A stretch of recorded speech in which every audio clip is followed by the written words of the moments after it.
Morning दोस्तों, मैं अन्नपूर्णा व्यास जय भारत ऑनलाइन क्लासेस में आज पुनः आपका स्वागत करती हूँ।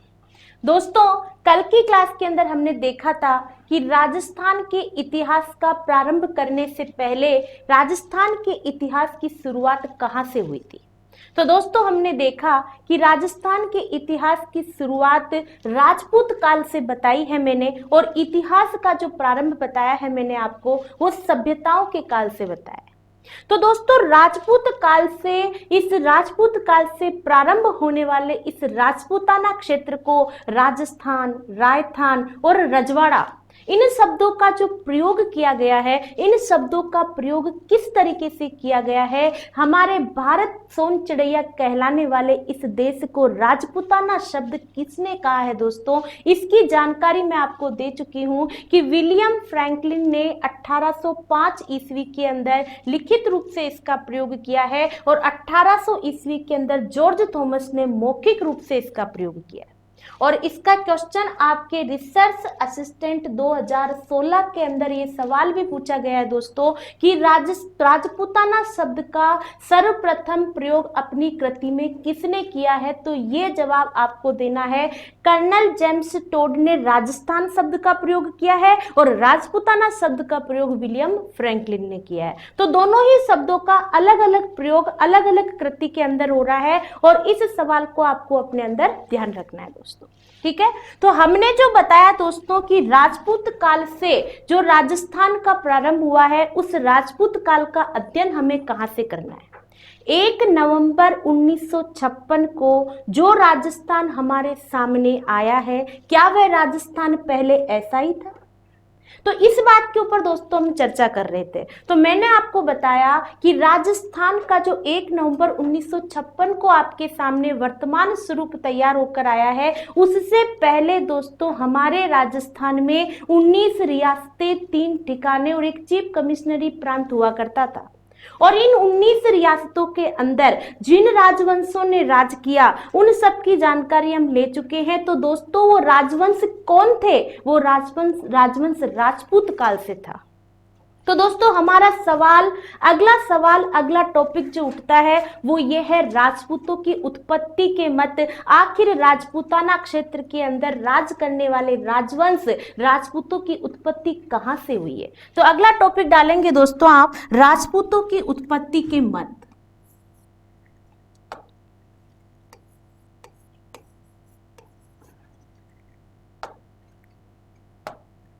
अगला टॉपिक डालेंगे दोस्तों आप, राजपूतों की उत्पत्ति के मत।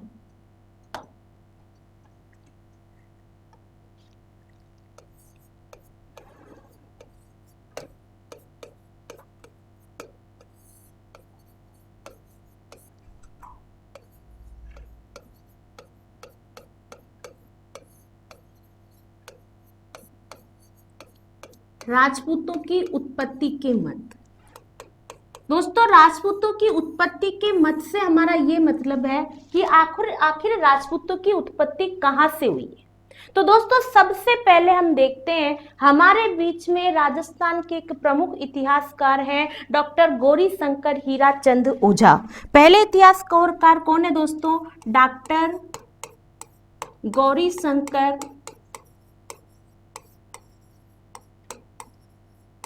हीराचंद ओझा। डॉक्टर गौरी शंकर हीराचंद ओझा। दोस्तों, ये जो ओझा जी हैं डॉक्टर गौरी शंकर हीराचंद ओझा, जिन्हें आप शॉर्ट में GH ओझा कहते हैं, दोस्तों इनके ऊपर पहला सवाल आपके एग्जाम में उपस्थित होता है कि राजस्थान के प्रमुख इतिहासकार डॉक्टर गौरी शंकर हीराचंद ओझा का संबंध राजस्थान के किस जिले से है या राजस्थान में कहां से है। तो दोस्तों, ये भी हमें ध्यान रखना है कि GH ओझा जी का संबंध सिरोही के अंदर रोहिड़ा स्थान से है, सिरोही में रोहिड़ा से। दोस्तों, ये जो गौरी शंकर ओझा जी हैं, ये ऐसा कहते हैं कि राजपूतों की जो उत्पत्ति हुई है, इनके अनुसार राजपूतों की उत्पत्ति जो हुई है वो आर्यों से हुई है। इनके अनुसार राजपूतों की उत्पत्ति आर्यों से हुई है। इसका मतलब है ये आर्यों की संतान है। राजपूतों की उत्पत्ति आर्यों से हुई है, यानी आर्यों के वंशज है। और दोस्तों आर्यों की जो संतान होती है, आर्यों के जो वंशज होते हैं वो क्षत्रिय कहलाते हैं। क्या कहलाते हैं दोस्तों? क्षत्रिय कहलाते हैं। और जो क्षत्रिय होते हैं वह क्षत्रिय दोस्तों चंद्रवंशीय भी होते हैं और सूर्यवंशीय भी होते हैं। चंद्रवंशीय भी होते हैं और सूर्यवंशीय भी होते हैं।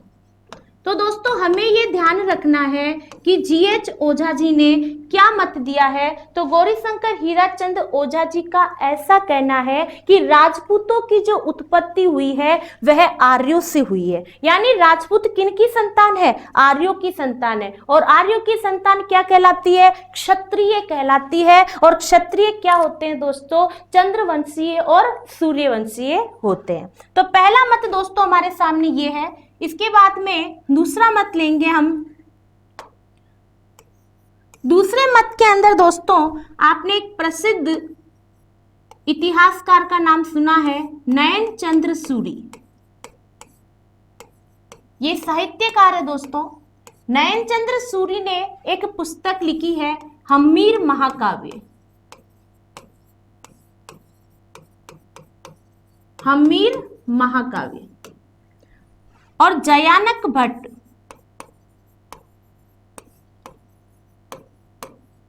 इन्होंने दोस्तों एक पुस्तक लिखी है पृथ्वीराज विजय। दोनों ही ग्रंथों के बारे में दोस्तों हम रणथंभौर के इतिहास में पढ़ेंगे। पृथ्वीराज विजय चौहान के राजवंश में पढ़ेंगे दोस्तों। पृथ्वीराज विजय के अंदर हम पृथ्वीराज सत्य की जानकारी लेंगे और हम्मीर महाकाव्य से रणथंभौर के हम्मीर देव चौहान की जानकारी लेंगे दोस्तों। तो इन दोनों ही ग्रंथों से हमें वर्तमान में जो जानकारी मिल रही है वो ये जानकारी मिलती है दोस्तों कि राजपूतों की उत्पत्ति कैसे हुई है। तो नयन चंद्र सूरी ने जो ग्रंथ लिखा है हम्मीर महाकाव्य और जयानक भट्ट ने जो ग्रंथ लिखा है पृथ्वीराज विजय, इन दोनों ही ग्रंथों से दोस्तों हमें ये जानकारी मिलती है कि राजपूतों की जो उत्पत्ति हुई है, राजपूत जो है वो सूर्यवंशीय है। राजपूत क्या है दोस्तों? सूर्यवंशीय है। ये जानकारी हमें कहां से मिलती है दोस्तों? राजपूत सूर्यवंशीय है, ये जानकारी हमें इन दोनों ग्रंथों से मिलती है। तो दोस्तों पहला मत डॉक्टर गौरीशंकर हीराचंद ओझा का, दूसरा मत इन दोनों ग्रंथों से मिलता है। नयन चंद्र सूरी और जयानक भट्ट के ग्रंथों से हमें ये जानकारी मिलती है कि राजपूतों की उत्पत्ति किससे हुई है? सूर्यवंशीय राजपूतों को बताया गया है। अगला मत देखेंगे दोस्तों हम। तो अगले मत के अंदर हम देखेंगे,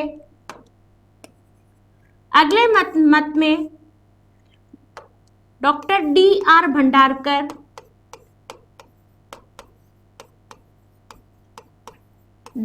D.R. भंडारकर ऐसा कहते हैं कि राजपूतों की जो उत्पत्ति हुई है, राजपूतों की उत्पत्ति ब्राह्मणों व गुर्जरों से हुई है।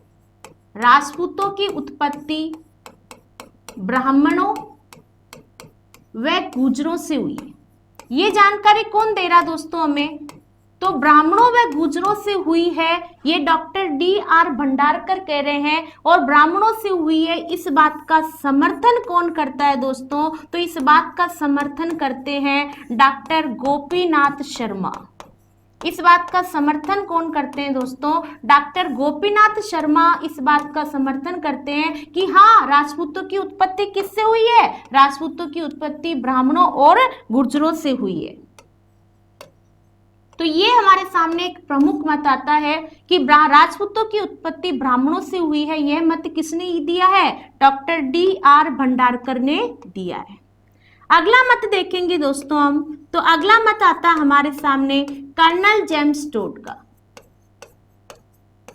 कर्नल जेम्स टोड क्या कहते हैं साथियों? कर्नल जेम्स टोड के बारे में कल हमने बहुत ही महत्वपूर्ण जानकारी ली थी दोस्तों कि कर्नल जेम्स टोड का जन्म कहाँ हुआ था? 20 मार्च 1782 को इंग्लैंड के प्रांत इंग्लिस्तान के अंदर हुआ था। और कर्नल जेम्स टोड के ग्रंथों की जानकारी भी हमने राजस्थान के इतिहास के परिचय में ली थी दोस्तों। तो उसका सवाल भी आपके एग्जाम में पूछा जाता है। तो यहाँ पर कर्नल जेम्स टोड क्या कह रहे हैं दोस्तों? कर्नल जेम्स टोड यहाँ पर कह रहे हैं कि राजपूतों की जो उत्पत्ति हुई है वो विदेशी जाति से हुई है। राजपूतों को कैसी जाति माना उन्होंने? राजपूतों को एक विदेशी जाति माना है। तो दोस्तों कर्नल जेम्स टोड के अनुसार, कर्नल जेम्स टोड के अनुसार राजपूत एक विदेशी जाति है। राजपूत कैसी जाति है दोस्तों? राजपूत एक विदेशी जाति है जिसे पांचवी जाति बताया गया है। पांचवी जाति कैसे बताया गया है इसके बारे में अभी हम एक बहुत अच्छी चर्चा करेंगे दोस्तों। तो राजपूत एक विदेशी जाति है और इसे पांचवी जाति कैसे बताया गया है साथियों, उससे पहले मेरी एक बहुत महत्वपूर्ण बात आप सुने दोस्तों। अभी 25/11/2019 को फूड असिस्टेंट ऑफिसर की एग्जाम लगी थी। उसके अंदर आपके सामने एक क्वेश्चन उपस्थित था कि कर्नल जेम्स राजस्थान के किस इतिहासकार ने राजपूतों को एक विदेशी जाति की संज्ञा दी है, और उसमें दोस्तों आपको कर्नल जेम्स टोड ऑप्शन में सही करना था। तो राजपूतों की उत्पत्ति के मत से भी आपके एग्जाम में क्वेश्चन उपस्थित होते हैं, जो कि अभी फूड सेफ्टी ऑफिसर में उपस्थित था और जिसका आंसर आपको क्या देना था? कर्नल जेम्स टोड आपको सही करना था। अब देखो दोस्तों, राजपूतों की उत्पत्ति विदेशी जाति से कैसे हुई है और इन्हें पांचवी जाति कैसे बताया है। दोस्तों 4 लड़ाकू विदेशी जातियां बताई जाती है। 4 लड़ाकू विदेशी जातियां थी। कौन सी जातियां थी? 4 लड़ाकू विदेशी जातियां। कौन कौन सी थी दोस्तों वो 4 लड़ाकू जातियां? पहली जाति थी शक, दूसरी थी सीथियान, तीसरी थी हुण और चौथी थी दोस्तों कुषाण। तो ये जो 4 विदेशी जातियां हैं दोस्तों, ये चारों जातियां हमारे भारत में आई और इन्होंने भारतीयों के साथ में वैवाहिक संबंध स्थापित किए। भारतीयों के साथ वैवाहिक संबंध स्थापित किए और भारतीयों के साथ वैवाहिक संबंध स्थापित करने से एक पांचवी जाति का जन्म हुआ। वैवाहिक संबंध स्थापित किए और इससे जिस जाति का या इनसे जन्मे जो वंशज हुए वह पांचवी जाति कहलाई, जिसे कर्नल जेम्स टोड ने राजपूत कहा है। कर्नल जेम्स टोड ने जिसे क्या कहा है दोस्तों? राजपूत कहा है। तो दोस्तों आपको समझ में आया कि कर्नल जेम्स टोड ने राजपूतों को क्या संज्ञा दी है? एक विदेशी जाति की संज्ञा दी है जिसे पांचवी जाति कही है। और जो 4 विदेशी जातियां थी शक, सीतियान, हुण और कुषाण, इन चारों जातियों ने भारतीयों के साथ वैवाहिक संबंध स्थापित किए और जिससे एक नई जाति का जन्म हुआ। वह कौन सी जाति कहलाई दोस्तों? राजपूत कहलाई। आगे चलते हैं अपन, तो अगला मत देखते हैं दोस्तों। अगले मत के अनुसार राजपूतों की जो उत्पत्ति हुई है दोस्तों, इसके अनुसार कनिंघम ने ऐसा कहा है। कनिंघम व विलियम क्रुक ऐसा कहते हैं। विलियम क्रुक क्या कहते हैं दोस्तों? कनिंघम व विलियम क्रुक क्या कहते हैं कि राजपूतों की जो उत्पत्ति हुई है वो राजपूतों की उत्पत्ति कुषाणों से हुई है। राजपूत जाति की उत्पत्ति कुषाण जाति से हुई है, जो कि एक विदेशी जाति है। राजपूत जाति की उत्पत्ति कुषाण जाति से हुई है।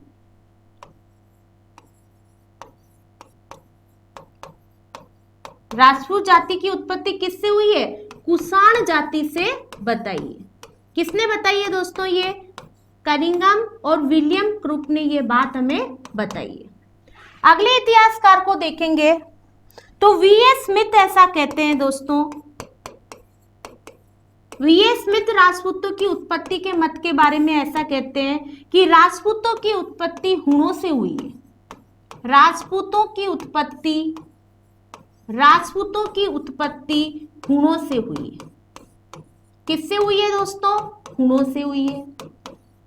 ये तो हुई दोस्तों हमारे कुछ प्रमुख इतिहासकारों के माध्यम से कि राजपूतों की उत्पत्ति किस तरीके से हुई है, राजपूतों का आगमन, उनके वंश का प्रारंभ कहां से हुआ है। इसके अलावा दोस्तों एक प्रमुख मत है जो कि इतिहास के अंदर सर्वमान्य मत माना जाता है और जिसके ऊपर आपके एग्जाम में भी कई बार एग्जाम में भी क्वेश्चन उपस्थित होता है, वह है दोस्तों अग्निकुंड सिद्धांत। कौन सा सिद्धांत है दोस्तों? अग्निकुंड सिद्धांत। इसके ऊपर दोस्तों आपके पास में कई बार क्वेश्चन उपस्थित हुआ है एग्जाम के अंदर कि अग्निकुंड सिद्धांत के माध्यम से किस जाति का जन्म नहीं बताया गया है या अग्निकुंड सिद्धांत का प्रतिपादन किसके द्वारा किया गया है। तो ये आपके पास में एग्जाम में कई बार क्वेश्चन उपस्थित था दोस्तों। तो इसको देखने के लिए हम देखेंगे कि अग्निकुंड सिद्धांत क्या है। तो दोस्तों अग्निकुंड सिद्धांत को समझने के लिए आपको एक छोटा सा डायग्राम बनाना है। इसके लिए क्या करना है दोस्तों, सबसे पहले तो हम देखेंगे कि अग्निकुंड सिद्धांत का प्रतिपादन किसने किया। तो दोस्तों अग्निकुंड सिद्धांत का प्रतिपादन चंद्रबरदाई ने किया है। किसने किया दोस्तों? चंद्रबरदाई ने किया है।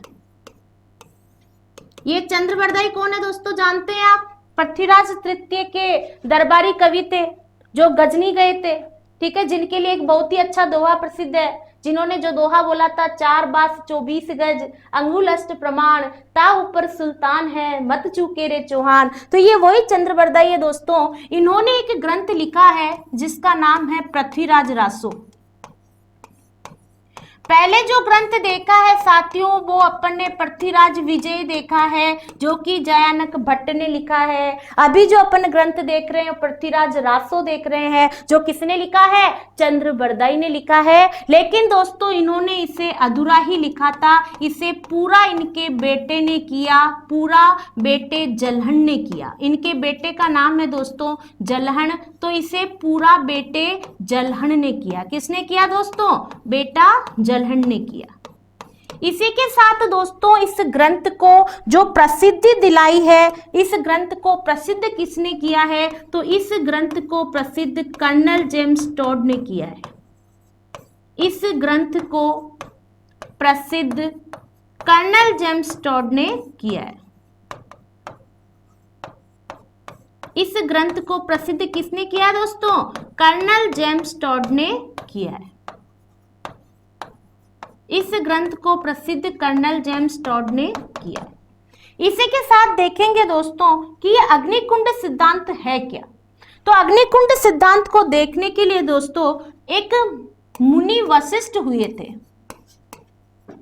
मुनि वशिष्ठ ने एक यज्ञ कराया दोस्तों। मुनि वशिष्ठ ने आबू पर्वत पर, कहां पर? आबू पर्वत पर एक यज्ञ करवाया, एक अग्निकुंड यज्ञ करवाया। आबू पर्वत पर एक अग्निकुंड यज्ञ करवाया। ये क्या है दोस्तों? अग्निकुंड यज्ञ। ये अग्निकुंड यज्ञ दोस्तों राक्षसों के वध के लिए करवाया गया था। अग्निकुंड यज्ञ करवाया किसने करवाया? मुनि वशिष्ठ ने करवाया। और कहां पर करवाया? आबू पर्वत पर करवाया।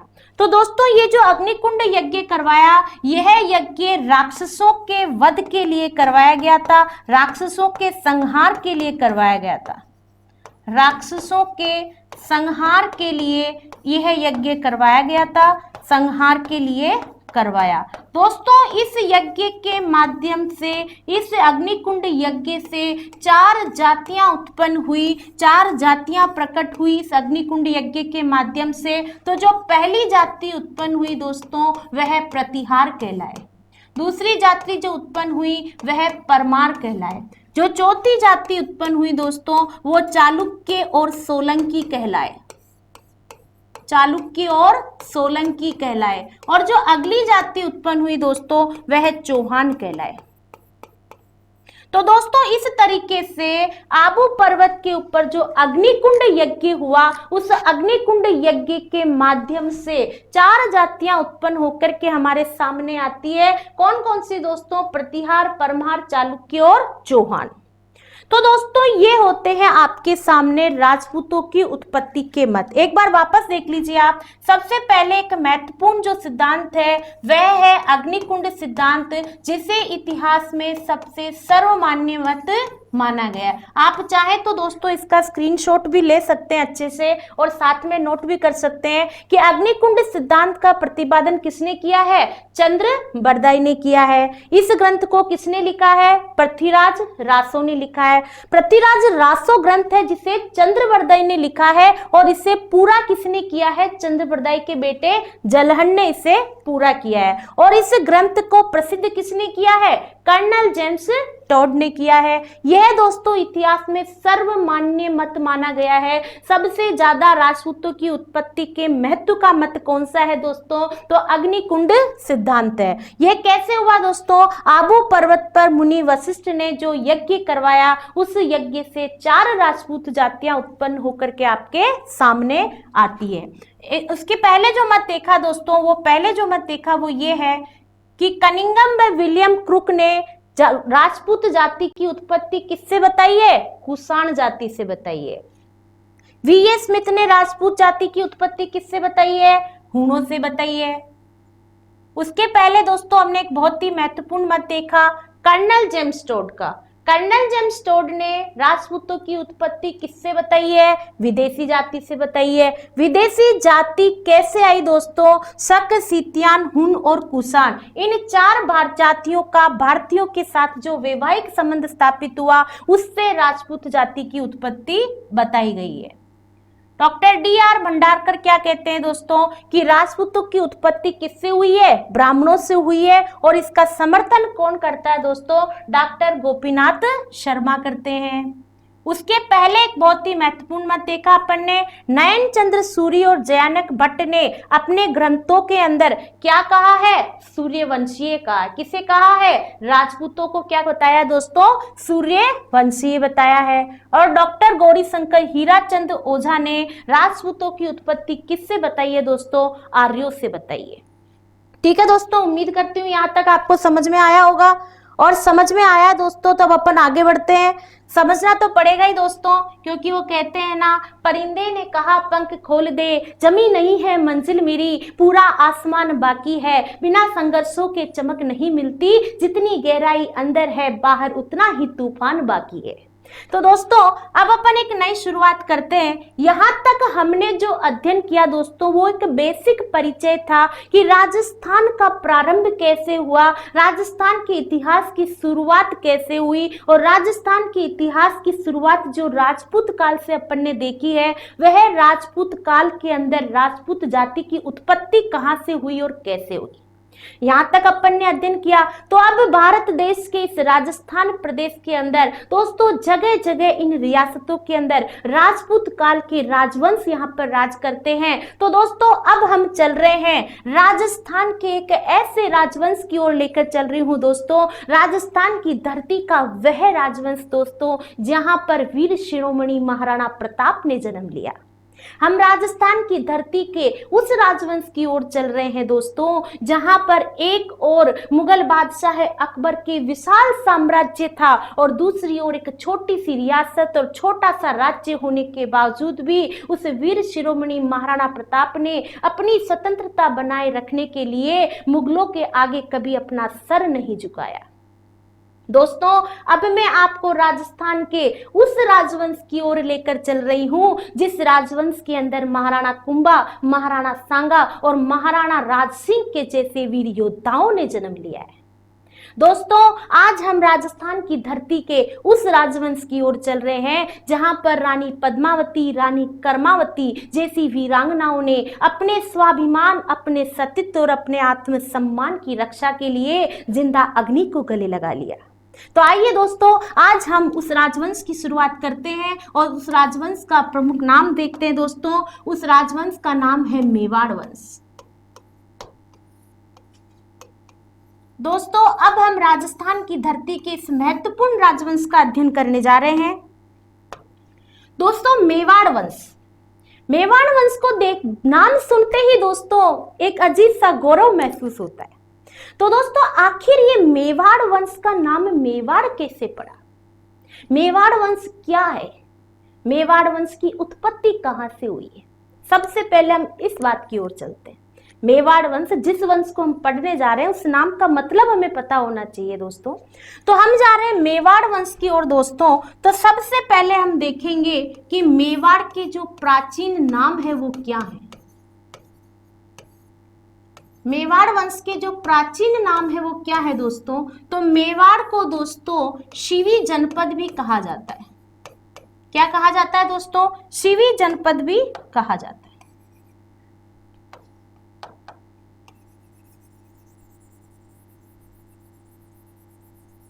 हम देखने जा रहे हैं दोस्तों मेवाड़ वंश।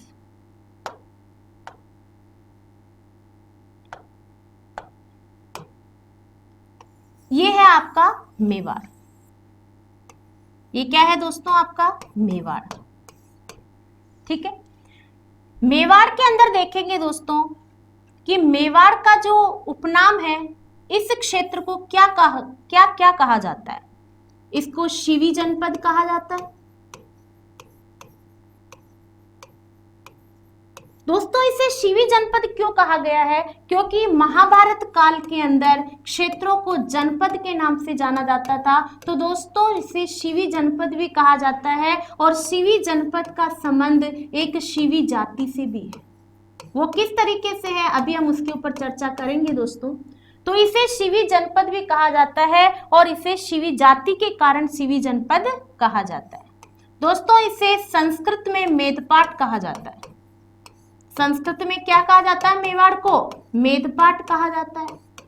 इसे मेदांत भी कहा जाता है और इसे दोस्तों प्रागवाट भी कहा जाता है। तो दोस्तों ये तो हुए हमारे मेवाड़ के उपनाम कि मेवाड़ को किन किन नामों से पुकारा जाता है। और सबसे पहला महत्वपूर्ण सवाल कि इसे मेवाड़ क्यों कहते हैं। तो दोस्तों इसे मेवाड़ इसलिए कहते हैं क्योंकि यहाँ पर एक मेर जाति की अधिकता पाई जाती थी। मेर जाति की अधिकता, मेर जाति यहाँ पर निवास करती थी। मेर जाति की अधिकता के कारण इसे मेवाड़ कहा जाता है। मेर जाति की अधिकता के कारण इसे क्या कहा जाता है दोस्तों? इसे मेवाड़ कहा जाता है। मेवाड़ के अंदर दोस्तों कौन कौन से प्रमुख क्षेत्र आते हैं दोस्तों? तो मेवाड़ के अंदर हम उदयपुर, चित्तौड़गढ़, उदयपुर, चित्तौड़गढ़,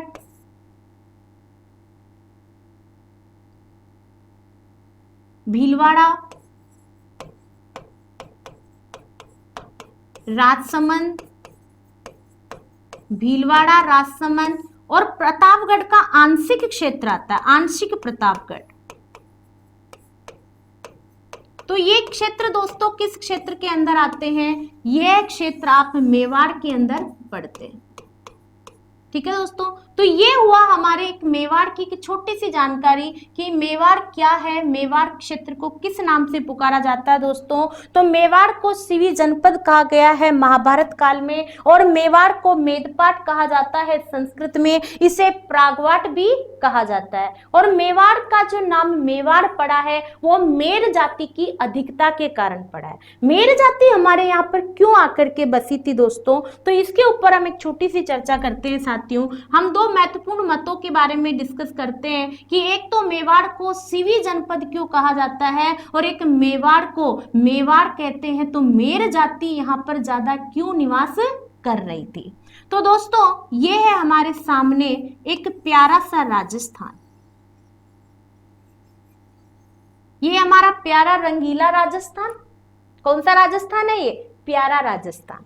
तो दोस्तों ये जो प्यारा राजस्थान है इसके अंदर ये हमारा जो क्षेत्र है दोस्तों ये हमारा मेवाड़ है। तो दोस्तों मेवाड़ के अंदर और यहाँ पे पश्चिमी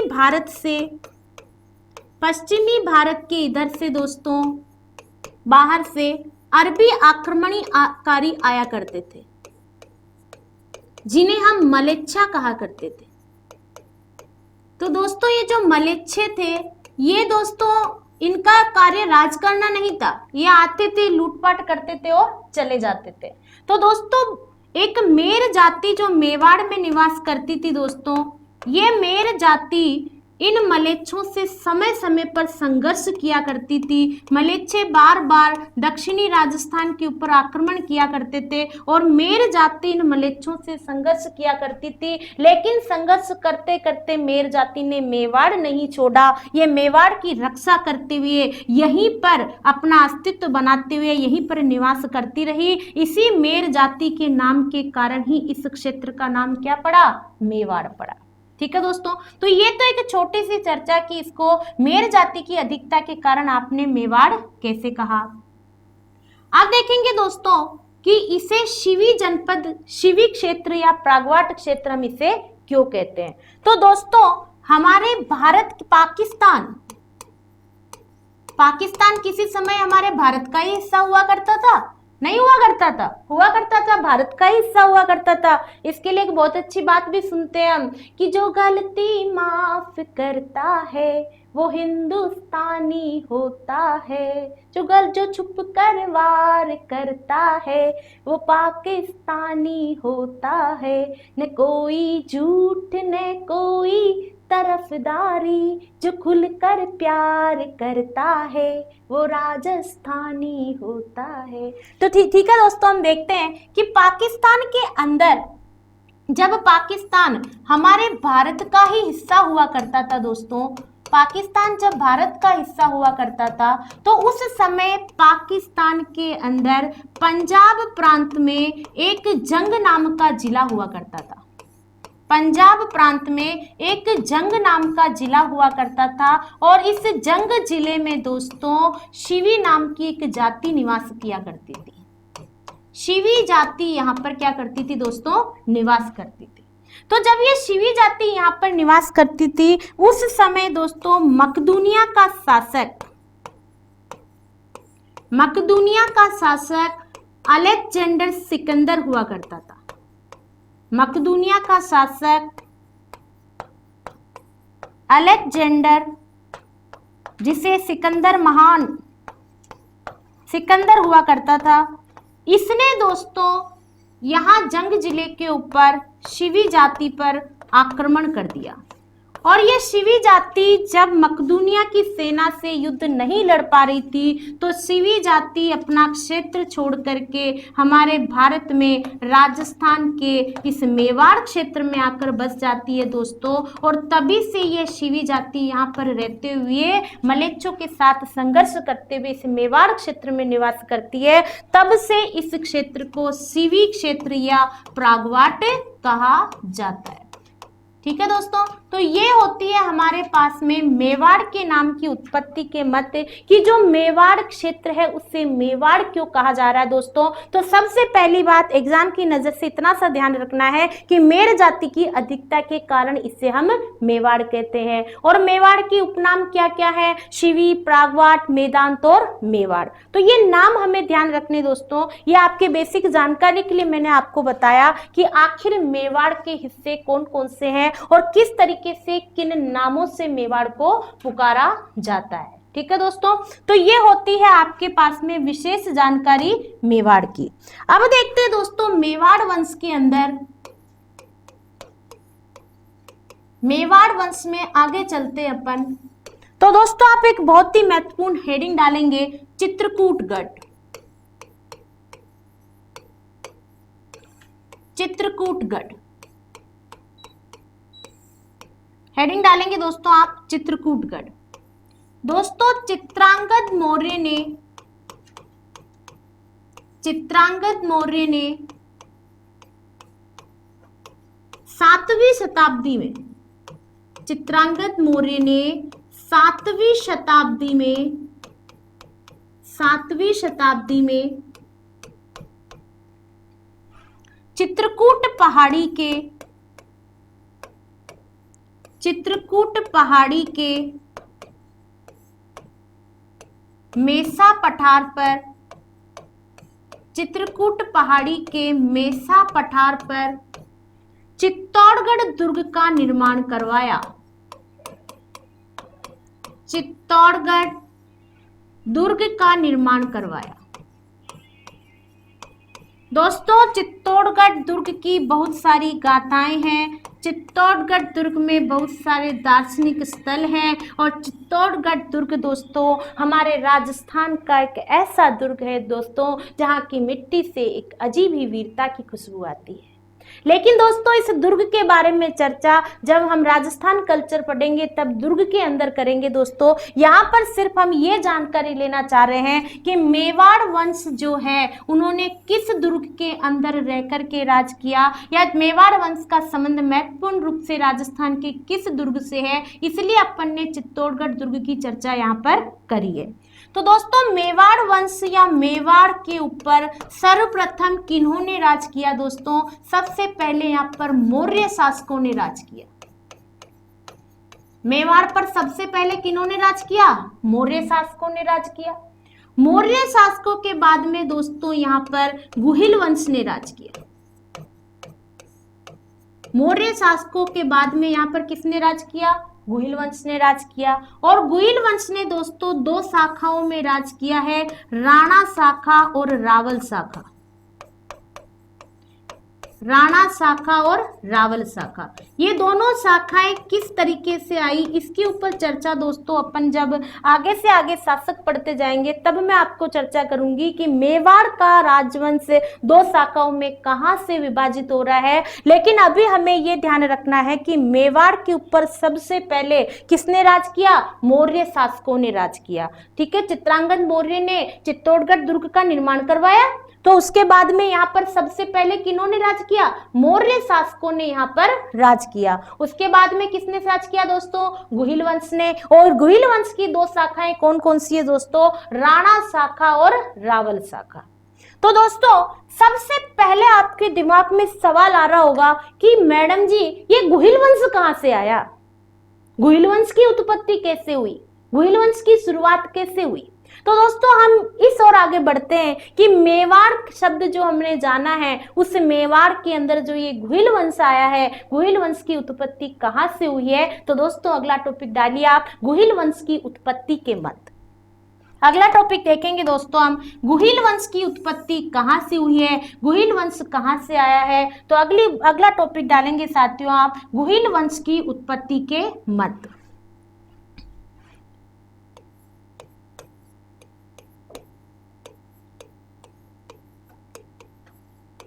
गुहिल वंश की उत्पत्ति के मत। गुहिल वंश की उत्पत्ति के मत। गुहिल वंश की उत्पत्ति के मत देखिए दोस्तों, तो सबसे पहला मत एक बहुत ही अच्छे इतिहासकार अबुल फजल, पहले इतिहासकार है दोस्तों अबुल फजल। अबुल फजल का क्या कहना है? अबुल फजल ऐसा कहते हैं, अबुल फजल क्या कहते हैं दोस्तों कि गुहिल वंश की उत्पत्ति, मेरे साथ साथ आप नोट्स बनाते चले दोस्तों, गुहिल वंश की उत्पत्ति, गुहिल वंश की उत्पत्ति कहां से हुई है दोस्तों? ईरान के शासक, गुहिल वंश की उत्पत्ति ईरान के शासक नौशेखा आदिल,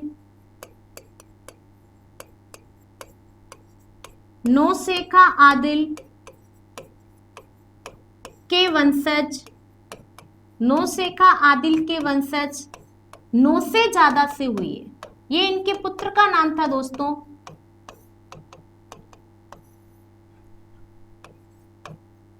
नौशेजादा से हुई है। अब देखिए दोस्तों ये क्या हुआ था यहां पर, ईरान में, ईरान के शासक हुआ करते थे दोस्तों नौशेखा। ईरान के शासक कौन थे? नौशेखा, नौशेखा आदिल। और इनकी जो पत्नी थी दोस्तों, इनकी पत्नी का नाम था रूमा। तो दोस्तों नौशेखा आदिल और रूमा की जो संतान थी वो थी नौशेजादा। तो दोस्तों इनमें क्या हुआ था कि नौशेजादा की दोस्तों अपने पिता से नहीं बनती थी साहब, आदिल साहब से नहीं बनती थी। झगड़ा हो गया इनका। तो ये 9 से ज्यादा जो है ये ईरान को छोड़ करके कहाँ आ जाते हैं, हमारे भारत में आ जाते हैं। कहाँ आ जाते हैं दोस्तों, भारत आ जाते हैं।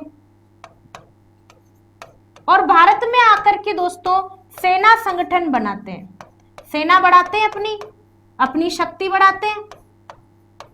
भारत में आकर के अपना सैन्य संगठन मजबूत करते हैं, अपनी सेना बढ़ाते हैं और इस सेना बढ़ाने के बाद में ये पुनः अपने पिता के ऊपर ईरान में आक्रमण कर देते हैं। और जब दोस्तों ये ईरान पर आक्रमण करते हैं तब ये 9 से ज्यादा मारे जाते हैं इसके अंदर, या आप कह सकते हो कि वीरगति को प्राप्त हो जाते हैं। 9 से ज्यादा यहाँ पर क्या करते हैं, मारे जाते हैं। जब 9 से ज्यादा की मृत्यु हो जाती है, लेकिन इनके वंशज कहाँ रह जाते हैं, भारत में रह जाते हैं। इनके वंशज कहाँ रह जाते हैं दोस्तों, तो इनके वंशज जो हैं वो भारत में रह जाते हैं।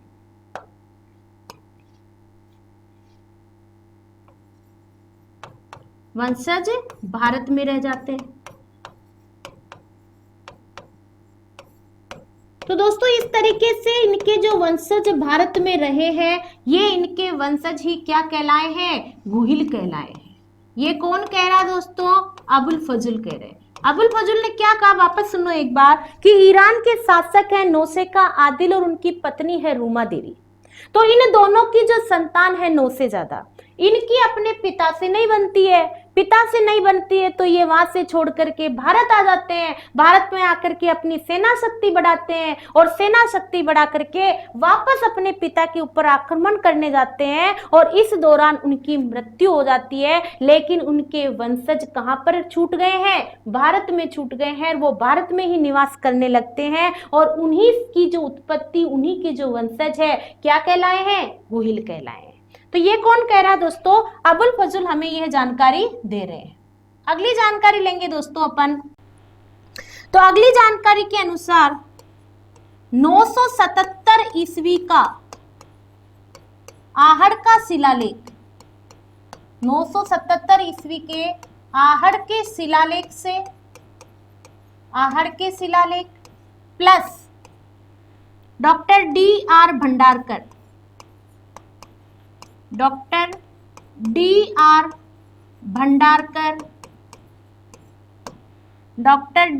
भंडारकर की दोस्तों कुंभलगढ़ प्रशस्ति है, कुंभलगढ़ प्रशस्ति। Doctor D.R. भंडारकर की जो कुंभलगढ़ प्रशस्ति है और 977 ईस्वी का जो आहड़ का शिलालेख है प्लस डॉक्टर दशरथ शर्मा,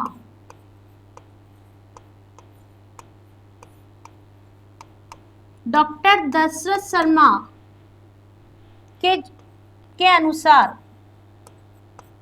या इनके ग्रंथ के अनुसार भी लिख सकते हैं आप। इनका ग्रंथ है दोस्तों द अर्ली चौहान डायनेस्टी,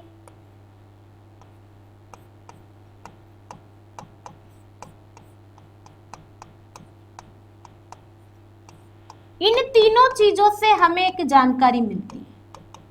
ये तीनों ही चीजें आपको ध्यान में रखनी है कि 977 ईस्वी का जो आहड़ का शिलालेख है, जो कुंभलगढ़ प्रशस्ति है और डॉक्टर दशरथ शर्मा के अनुसार, ये तीनों ही हमें क्या कहते हैं दोस्तों, इन तीनों से ही हमें ये जानकारी मिलती है कि मेवाड़ वंश या गुहिल वंश की जो उत्पत्ति हुई है, गुहिल वंश की उत्पत्ति ब्राह्मणों से हुई है। गुहिल वंश की उत्पत्ति किससे हुई है, गुहिल वंश की उत्पत्ति ब्राह्मणों से हुई है।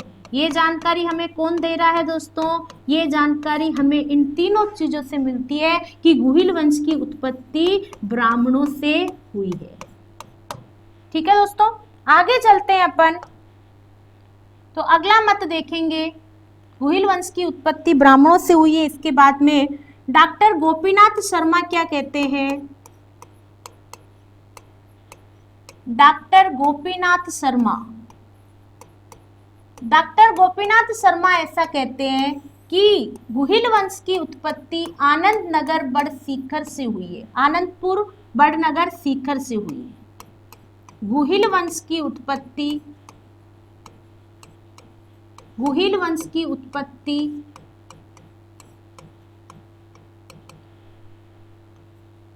आनंदपुर, बड़नगर, सीकर से हुई। ये जानकारी हमें कौन दे रहे हैं दोस्तों?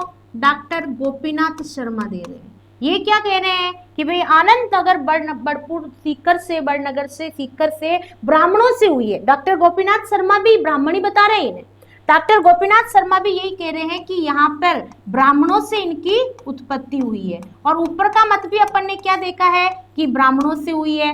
इस मत के बारे में यदि आप थोड़ा सा पीछे जाएंगे दोस्तों, तो मैंने आपको बताया था कि डॉक्टर D.R. भंडारकर ने राजपूतों की उत्पत्ति ब्राह्मणों से बताई है और उसका समर्थन किसने किया है? डॉक्टर गोपीनाथ शर्मा ने किया है। तो उस बात का जो प्रमाण मिलता है, उस बात का जो तथ्य साबित होता है, वो यहीं से होता है दोस्तों, क्योंकि गुहिल वंश भी राजपूत वंश है।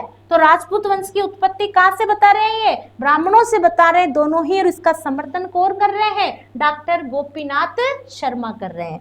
ठीक है दोस्तों, अब देखते हैं अपन आगे एक बहुत ही विशेष सर्वमान्य मत, जो कि गुहिल वंश के लिए सबसे सर्वमान्य मत माना जाता है दोस्तों। तो कर्नल जेम्स टोड क्या कहते हैं? कर्नल जेम्स टोड गुहिल वंश की उत्पत्ति में कुछ कहते हैं। क्या कहते हैं दोस्तों? कर्नल जेम्स टोड के अनुसार, कर्नल जेम्स टोड के अनुसार गुहिल वंश की उत्पत्ति, कर्नल जेम्स टोड के अनुसार जो गुहिल वंश की उत्पत्ति हुई है दोस्तों, वो किस तरीके से हुई है? तो कर्नल जेम्स टोड के अनुसार गुहिल वंश की उत्पत्ति, गुहिल वंश की, कर्नल जेम्स टोड के अनुसार गुहिल वंश की उत्पत्ति गुजरात के, गुजरात के वल्लभीपुर नगर, गुजरात के वल्लभीपुर नगर के राजा, वल्लभीपुर नगर के राजा शिलादित्य, राजा शिलादित्य वह उनकी पत्नी पुष्पावती से हुई है। वह उनकी पत्नी पुष्पावती से हुई है।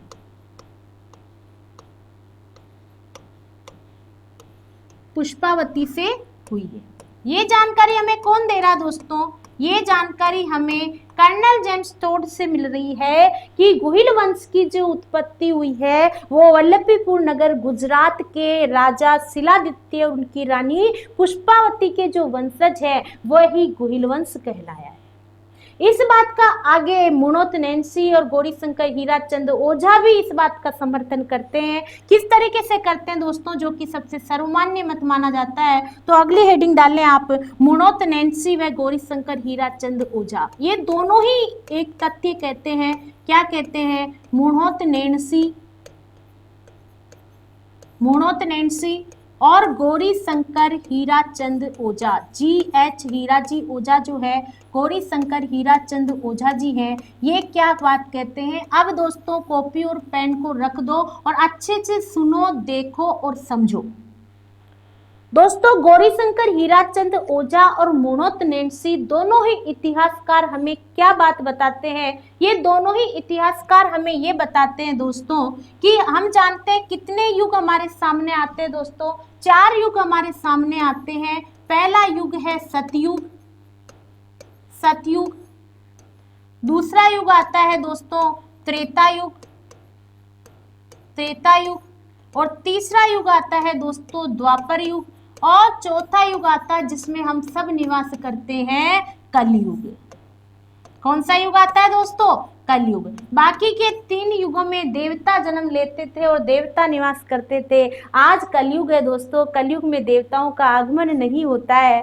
तो दोस्तों 4 युग हमारे सामने हैं, सतयुग, त्रेता युग, द्वापर युग और कलयुग। दोस्तों त्रेता युग के अंदर ये बात कौन कर रहे हैं? मुणोत नैन्सी और GH ओझा जी ऐसा बता रहे हैं कि त्रेता युग में दोस्तों सूर्यवंशी है, सूर्यवंश के अंदर एक राजा उत्पन्न हुए जिनका नाम था विश्वाकु राजा। दोस्तों ये जो विश्वाकु राजा हुए, इन्हीं के वंशज हुए इक्ष्वाकु। और इन्हीं इक्ष्वाकु के कुल में राजा दशरथ का जन्म हुआ। किनका जन्म हुआ? राजा दशरथ का जन्म हुआ। और वो किनके कुल में हुआ है दोस्तों? इक्ष्वाकु कुल में ही राजा दशरथ का जन्म हो रहा है।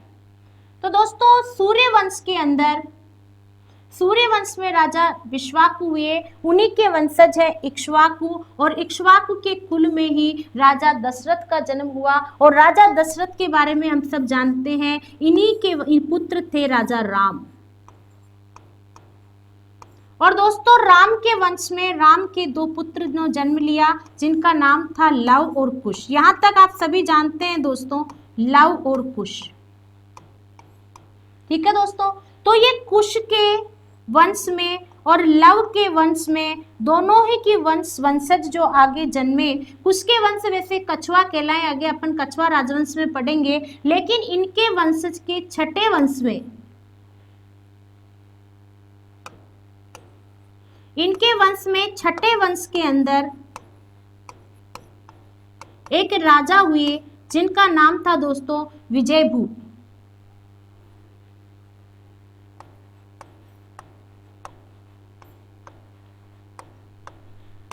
तो दोस्तों विश्वाकु राजा से लेकर विजयभूप तक सबने अपनी राजधानी अयोध्या को रखा।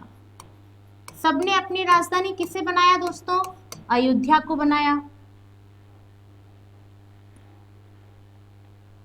सबने अपनी राजधानी किसे बनाया साथियों? अयोध्या को बनाया। लेकिन विजयभूप जो राजा हुए थे दोस्तों, इन्होंने क्या किया? इन्होंने अपनी राजधानी बदल करके वल्लभीपुर गुजरात को बना दिया।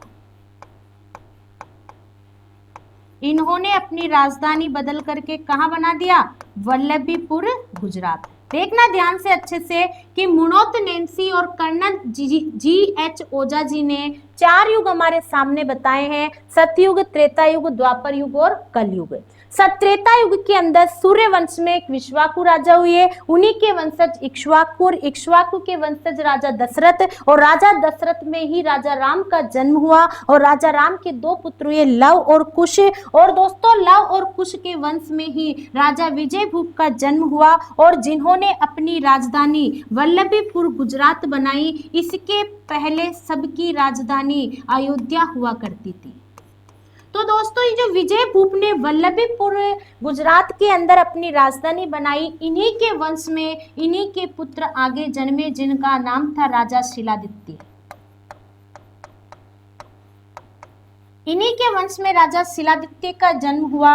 उस समय दोस्तों आबू की राजकुमारी हुआ करती थी। आबू के अंदर दोस्तों परमार वंश का राज हुआ करता था। आबू में जो राजा निवास करते थे राजवंश, वो परमार वंश का राज हुआ करता था। और दोस्तों परमार वंश की एक बहुत ही सुंदर राजकुमारी थी, और उनका नाम था दोस्तों पुष्पावती। उनका नाम क्या था? पुष्पावती। तो दोस्तों शिलादित्य और पुष्पावती दोनों का क्या हो जाता है दोस्तों? विवाह हो जाता है। क्या हो जाता है? विवाह हो जाता है। और शिलादित्य और पुष्पावती के विवाह के पश्चात राजा शिलादित्य को 6 पुत्रियों की प्राप्ति होती है दोस्तों। अभी हमारे यहाँ पर भी दोस्तों 2, 3, 4, 5, 6 पुत्रियों का जन्म हो जाए तो उसके बाद में माता पिता क्या उम्मीद करते हैं कि यार इस बार तो बेटा ही होना चाहिए। तो यहाँ पर भी यही स्थिति थी दोस्तों कि राजा शिलादित्य के यहाँ पर 6 पुत्रियां जन्म ले चुकी थी। तो राजा शिलादित्य की जो रानी थी पुष्पावती, वो ऐसा चाहती थी कि इस बार तो पुत्र का जन्म होना चाहिए। तो दोस्तों शिलादित्य की 6 पुत्रियों के बाद में पुष्पावती गर्भवती थी। तो गर्भवती होने की स्थिति में यह जब गर्भवती थी तो इसने सोचा कि पुत्र प्राप्ति के लिए मुझे माँ जगदम्बा से प्रार्थना करनी चाहिए। तो यह पुष्पावती आबू पर्वत पर माँ जगदम्बा से प्रार्थना करने के लिए, माँ जगदम्बा से क्या प्रार्थना करने जा रही है? माँ जगदम्बा से पुत्र प्राप्ति का वरदान लेने के लिए आबू पर्वत पर माँ जगदम्बा से प्रार्थना करने जाती है। माँ जगदम्बा कौन है दोस्तों? अबूर्दा देवी है। अबूर्दा देवी दोस्तों अपन लोक देवियों में पढ़ते हैं, जो कि राजस्थान की वैष्णो देवी कहलाती है। राजस्थान की क्या कहलाती है? वैष्णो देवी कहलाती है। तो दोस्तों ये अबूर्दा देवी से प्रार्थना करने के लिए जाती है पुष्पावती कि हे माँ इस बार मुझे पुत्र प्राप्ति होनी चाहिए। और जब ये माता से प्रार्थना करने जाती है दोस्तों, उसी समय मलेच्छों ने इस शिलादित्य के ऊपर आक्रमण कर दिया। मलेच्छों ने कहाँ पर आक्रमण कर दिया दोस्तों? शिलादित्य के ऊपर क्या कर दिया? आक्रमण कर दिया। और इस आक्रमण के अंदर शिलादित्य मलेच्छों से युद्ध करते हुए वीरगति को प्राप्त हो जाते हैं।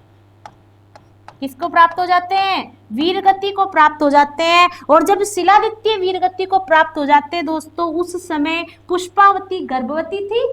तो पुष्पावती माँ जगदम्बा के दर्शन करने गई हुई थी। जब ये वापस लौट रही होती है दोस्तों, तब इन्हें रास्ते में ही समाचार मिल जाता है कि इस तरीके से राजा शिलादित्य वीरगति को प्राप्त हो गए हैं। तब उनकी रानी पुष्पावती अपने पति के साथ में सती होना चाहती है दोस्तों, लेकिन वो गर्भवती थी और गर्भवती महिला को सती होना की परमिशन नहीं होती है साथियों। तो इनकी सखियां इन्हें समझाती है कि आप गर्भवती और आप सती नहीं हो सकती। सती का मतलब जानते हैं दोस्तों आप? सती का मतलब जब भी कोई महिला अपने पति के साथ में जिंदा सती होती है, उनकी चिता के साथ में, तो वह सती होना कहलाता है। सती के अंदर भी दोस्तों बहुत सारी सती के आगे हम जानकारी पढ़ेंगे प्रथाओं के अंदर कि माँ सती किस तरीके से होता है, महासती किस तरीके से होता है। तो दोस्तों इन सब के बारे में अपन जानकारी पढ़ेंगे। अभी देखते हैं अपन कि ये आप जब लौट रही होती है तो ये अपने पति के साथ में सती होना चाहती है। तो सती होने के लिए जब ये रिक्वेस्ट करती है अपनी सहेलियों से, तो इनकी सखियां कहती कि भाई आप गर्भवती हैं और आप सती नहीं हो सकती हैं। तो ऐसी स्थिति में दोस्तों वहाँ रास्ते में एक मल्लिया नामक गुफा पड़ती है। कौन सी गुफा पड़ती है? मल्लिया नामक गुफा पड़ती है। और इस गुफा के अंदर ही ये लोग रुकते हैं या विश्राम करते हैं। और इस मल्लिया नामक गुफा में ही ये रानी पुष्पावती एक बालक को जन्म देती है। तो दोस्तों इस बालक का जन्म गुफा के अंदर हुआ था, इसलिए इस बालक का नाम गुहिल रखा जाता है। क्या रखा जाता है? गुहिल रखा जाता है। और बालक को जन्म देने के बाद में रानी पुष्पावती अपने पति के साथ में सती हो जाती है। और इस बालक के लालन पालन का काम वीरनगर की एक ब्राह्मणी थी कमलावती, इन्हें यह लालन पालन का काम सौंप दिया जाता है। तो ये जो वीरनगर की कमलावती है, ये ही इस बालक का लालन पालन करती है। और यही जो गुफा के अंदर जन्म हुआ है, जो गुहिल नाम से जाना गया दोस्तों, यही गुहिल आगे आकर के गुहिल वंश की स्थापना करता है 566 ईस्वी के अंदर, जो गुहिलादित्य के नाम से जाना जाता है। दोस्तों ये बात हमें किसने बताई है? मुणोत नैन्सी और जीएच ओझा जी ने बताई है। और इसका समर्थन भी कर्नल जेम्स टोड ने किया है कि हाँ ऐसा ही हुआ था। वल्लभीपुर नगर में गुजरात में शिलादित्य नाम के राजा थे और उन्हीं के वंशज गुहिल वंश कहलाए। तो दोस्तों हमने देखा कि मेवाड़ राजवंश के अंक को पढ़ने के समय हमारे मन में एक सवाल उठा कि ये गुहिल वंश कहाँ से आया। तो दोस्तों मैंने आपको बताया कि गुहिल वंश की उत्पत्ति अलग अलग इतिहासकारों ने अलग अलग बताई है। अबुल फजूल ने कहा है कि नहीं, गुहिल वंश की उत्पत्ति मुस्लिम वंश से हुई है, ईरान के शासक नौशेखा से हुई है। Doctor D R. Bhandarkar, doctor Dasharath Sharma और आहर का शिलालेख ये कहता है कि नहीं, गुहिल वंश की उत्पत्ति तो ब्राह्मणों से हुई है। और दोस्तों यहाँ पे कर्नल जेम्स टोड कहते हैं कि गुहिल वंश की उत्पत्ति तो वल्लभीपुर के राजा शिलादित्य से हुई है। और मुणोत नैन्सी और जीएच ओझा जी भी यही कहते हैं कि वल्लभीपुर के नगर गुजरात से राजा शिलादित्य और पुष्पावती से हुई है।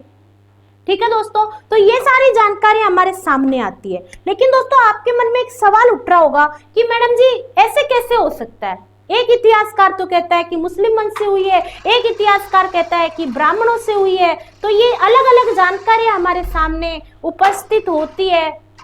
तो इन सब जानकारियों से हमारे मन में एक अलग ही सवाल उठता है।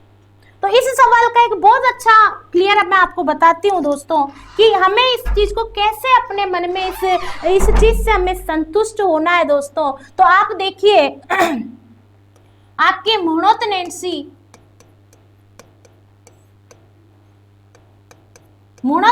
का जन्म आप कब से बताते हैं दोस्तों? मुणोत नैन्सी का जन्म आप 1610 ईस्वी से बताते हैं। और आपके जो कर्नल जेम्स टोड हैं कर्नल जेम्स टोड का जन्म दोस्तों आप कहाँ से बताते हैं? तो कर्नल जेम्स टोड का जन्म दोस्तों आप 1782 ईस्वी से बताते हैं। और कर्नल जेम्स टोड के बाद में दोस्तों आपके G.H. ओझा जी हैं, तो G.H. ओझा जी का जन्म आप कहाँ से बताते हैं दोस्तों? G.H. ओझा जी का जन्म आप बताते हैं आपके 1863 ईस्वी से बताते हैं। और जो अबुल फजूल है इतिहासकार, इनका जन्म दोस्तों आप बताते हैं 1551 ईस्वी से। अब दोस्तों मैंने आपको बताया कि गुहिलादित्य ने गुहिल वंश की स्थापना 566 ईस्वी में करी, और हम सब गुहिल वंश की जानकारी पढ़ रहे हैं कि गुहिल वंश की उत्पत्ति यहाँ से हुई है, गुहिल वंश की उत्पत्ति यहाँ से हुई है। लेकिन दोस्तों जिस ईस्वी में जो इतिहासकार बता रहे हैं वो खुद ही ने जन्म नहीं लिया था। कर्नल जेम्स टोड 1782 में जन्म रहे हैं, मुनोत नैन्सी 1610 ईस्वी में, G.H. ओझा जी 1863 में, और अबुल फजल जी 1551 ईस्वी में। दोस्तों जब ये खुद उस समय उपस्थित नहीं थे तो हम इनके इतिहासकारों की चीजों को हम एक संतुष्टि तर्क की नजर से देख सकते हैं दोस्तों। लेकिन दोस्तों हमें ये सारी चीजें माननी है। आप एक एग्जाम्पल समझाती हूँ मैं आपको कि आप पिक्चर देखने जाते हो, तो दोस्तों पिक्चर में हम पूरी फैमिली के साथ जाते हैं, तो हमें मूवी की हीरोइन अच्छी लगती है, लेकिन हमारे पापा जी को हीरो अच्छा लगता है, बच्चों को कॉमेडी अच्छी लगती है, किसी को विलेन का रोल अच्छा लगता है। लेकिन दोस्तों मूवी का नाम तो वही है ना जो आप देखने गए हो, और उसका सारांश और स्टोरी तो वही रहेगी ना, बस अलग अलग व्यक्ति को अलग अलग चीज अच्छी लगेगी और वो अपनी अपनी जो चीज अच्छी लगी उसका बखान करेगा। तो दोस्तों यहाँ पर भी इतिहासकार, सभी इतिहासकार चीज हमें वही बता रहे कि गुहिल वंश को पढ़ना है, गुहिल वंश में ये शासक आए हैं, गुहिल वंश की विशेषताएं ये है। लेकिन दोस्तों अलग अलग इतिहासकार ने अलग अलग प्रमाण से, अलग अलग तथ्य से अपने अपने तर्क रखे हैं और अलग अलग तरीके से गुहिल वंश की उत्पत्ति के मत को बताया है। तो हमें कंफ्यूज नहीं होना है, हमें सिर्फ इतना ध्यान रखना है कि कौन सा इतिहासकार गुहिल वंश की उत्पत्ति का मत किस वे में बताता है। यदि आपके पास में सवाल आता है कि निम्न में से किस इतिहासकार ने गुहिल वंश की उत्पत्ति वल्लभीपुर गुजरात से बताई है, तो वहां पर आपको कर्नल जेम्स टोड या मुनोत नैन्सी और G.H. ओझा जी के नाम में से किसी को सही करना है। दोस्तों ये क्वेश्चन पूछा गया है कि डॉक्टर दशरथ शर्मा के किस ग्रंथ में गुहिल वंश की उत्पत्ति ब्राह्मणों से बताई है। ये व्याख्याता 2016 के क्वेश्चन पेपर में आपके पास क्वेश्चन उपस्थित था दोस्तों। तो यदि हमें गुहिल वंश की उत्पत्ति के मत पता है तो हम गोला सही भर सकते हैं, नहीं भर सकते? भर सकते हैं दोस्तों।